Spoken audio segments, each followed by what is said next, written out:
बातमी आहे पुण्यामधून। पुण्यात गणेशोत्सवाची जय्यत तयारी सुरू आहे। ढोल ताशा वादकांचा दणक्यात सराव सुरू आहे। वादकांचाही सराव करताना मोठा उत्साह पाहायला मिळतोय।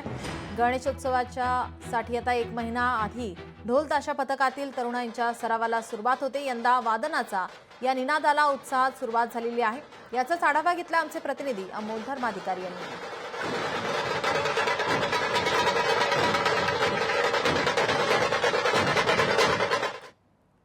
गणपती बाप्पाच्या आगमनाला अवघे काही दिवस शिल्लक आहेत आणि सर्वत्र आपल्याला ढोल ताशा पथकांचा सराव सुरू असलेला पाहायला मिळते।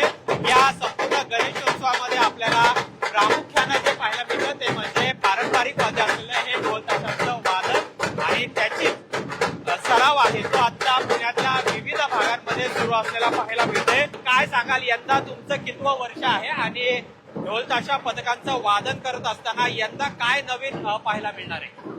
यंदा युवा वाद्य पथकाचं 15वं वर्ष आहे।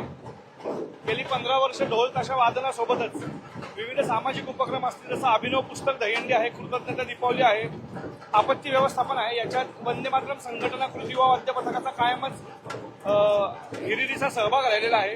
यावर्षी तुम्ही बघाल जे मागे हा फ्लेक्स बघताय, तर यावर्षी आमची थीमच ही ऑपरेशन सिंदूर आहे आणि अहिल्याबाई होळकरांचं 300वी जन्मशताब्दी म्हणजे भूतकाळातल्या वुमन एम्पॉवरमेंट आणि वर्तमान काळातल्या वुमन एम्पॉवरमेंट हा आमचा या वर्षीचा बेस आहे।